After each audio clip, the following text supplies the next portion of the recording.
So this was one of the more political episodes of Iron-Blooded Orphans. So far, the anime's mostly been focusing on drama and action, which I'm all for, but for now, and this is kind of inevitable for a Gundam series, it's time for the anime to focus more on the people versus the politicians. The question for me is, can that focus be as interesting as the drama and action side that Iron-Blooded Orphans has so far handled? Quite well. So in episode 15 of Iron-Blooded Orphans, the Union workers are now armed and ready to do battle with the government forces in order to force a negotiation of some kind to improve their quality of life. And all this dialogue about the motivation of the workers takes place in a slum on the space station, and it's there where we find out that the place isn't as rosy as it all seems. Even in a futuristic space station, there's still a huge divide between rich and poor, and I guess Takedown will eventually help out in the rebellion because, let's not forget, at the beginning of this anime, Takedown themselves were not happy with the way they were being treated, so they tore shit up to make themselves happier, and I would say they kind of succeeded in that.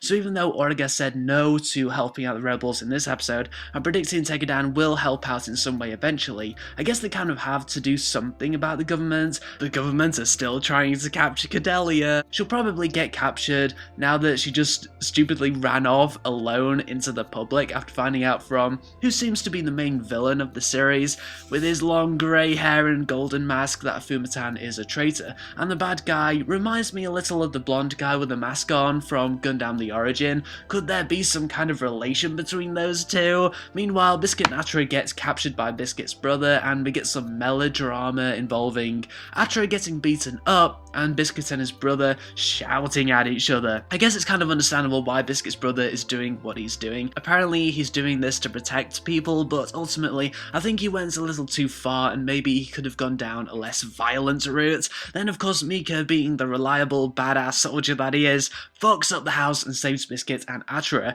There could have been a crazy action sequence at that point, but no, this episode stuck to its political route, and although we saw hints of mecha and guns, we didn't see that much action in this episode. There's probably going to be lots of action in the next episode, maybe just saying to make up for the lack of action in this episode. So yeah, this was a slightly different episode than what I was expecting, but I guess political stuff was inevitable at the end of the day for a Gundam series. I could tell that this episode was slightly weaker than usual because the political stuff wasn't really that interesting. I mean, I didn't really care that much about the union workers on a deep enough level for me to totally sympathise with them, although their situation seems to be quite bad. There was a little philosophy going on as well, with Mecha and Fumatan talking about responsibility, which brings to the light a new theme for the last part of the series, and oh my gosh, poor Atra. So as the rebellion heats up, let's just see how much Takedown will play into it, and if they will either help out in that rebellion or just say fuck them and just get Cordelia to Earth ASAP. They can see that planet after all.